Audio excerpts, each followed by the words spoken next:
Jadi kedatangan kita di sini ya, maaf. Kenalin, aku Cynthia. Terus di sini aku sama teman-teman aku ada Tanaya, Kalala, terus Lulu sama Alika.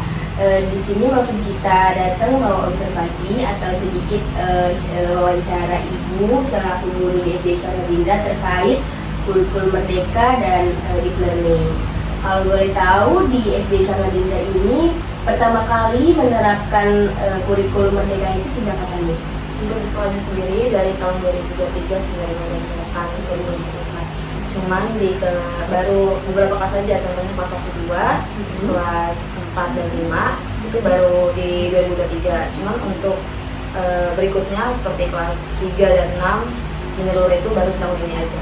Tahun 2022. Oh, berarti waktu awal ada kurikulum merdeka itu belum merata ya? Iya, belum merata, betul. Oke, terus kalau misalkan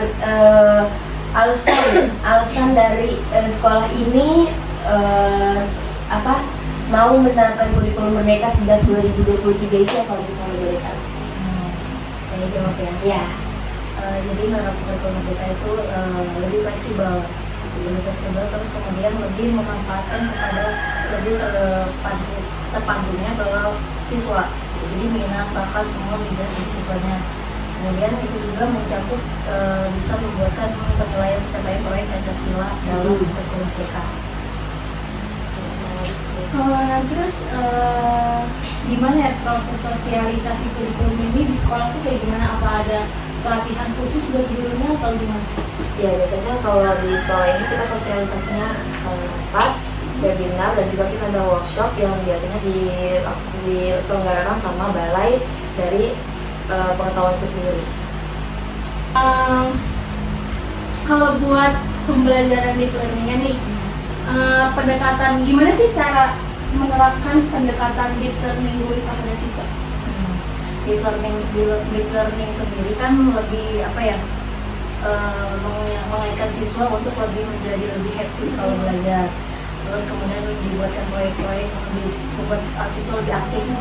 Jadi deep learning bisa membuat siswa menyenangkan. Kemudian misalkan kita contohkan dalam kehidupan nyata, kita misalkan membuat materi yang menggunakan bahan-bahan konkret, jadi siswa lebih memahami. Baik Bu, terus selanjutnya kan sekarang sudah diterapkan ya deep learning itu. Terus juga apakah siswa itu terlihat lebih efektif, terus juga lebih kreatif atau lebih kritis gitu Bu dalam pembelajaran setelah diadakannya deep learning ini? Untuk dari siswanya sendiri terlihat banget untuk dia lebih semangat dalam belajar, terus juga dalam menyampaikan pendapat dia juga lebih berani karena memang deep learning sendiri itu kan kita tidak hanya fokus untuk di kelas kan, tidak hanya textbook aja, jadi mengkaitkan kehidupan sehari-hari. Jadi mereka lebih paham, lebih happy dan cenderung lebih tidak bosan. Ya. Terus juga bisa diceritakan sedikit Bu contoh kegiatan atau proyek pembelajaran yang menerapkan deep learning itu di kelas gitu. Contohnya misal kita membuat suatu proyek yang berkaitan dengan materi misalkan Pancasila, kita membuat aktivitas bergotong royong, membersihkan lingkungan kayak gitu.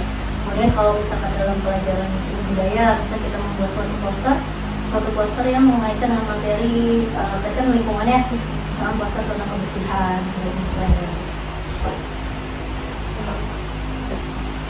Kalau untuk tantangannya, ada nggak sih tantangan pertama yang dihadapi Ibu atau guru di sini dalam menerapkan kurikulum merdeka di pembelajaran yang deep learning?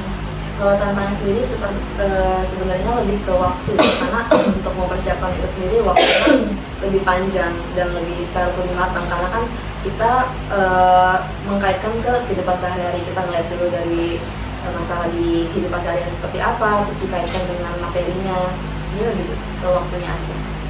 Jadi penyesuaian waktu.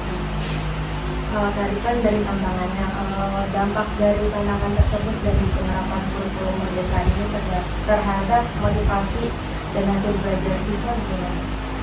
Untuk selanjutnya yaitu strategi apa sih Bu yang kayak harus diperbaiki dalam kurikulum merdeka itu mungkin agar bisa lebih optimal? Paling pertama adalah pembuatan asesmen formatifnya, kemudian umpan balik individual, dan mempererat lagi antara guru untuk berkolaborasi untuk meningkatkan lagi kemampuan kemampuan dalam mengatasi kebutuhan dari murid tersendiri.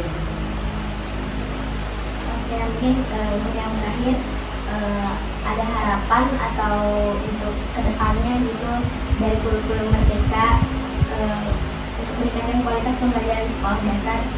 Untuk harapannya sendiri diharapkan bahwa kurikulum Merdeka ini dapat secara konsisten dan juga guru-guru dapat pendampingan secara berkelanjutan agar guru-guru ini lebih update dan juga supaya anak-anaknya lebih kreatif dan inovatif di kurikulum Merdeka ini. Mungkin itu aja Bu pertanyaan kita.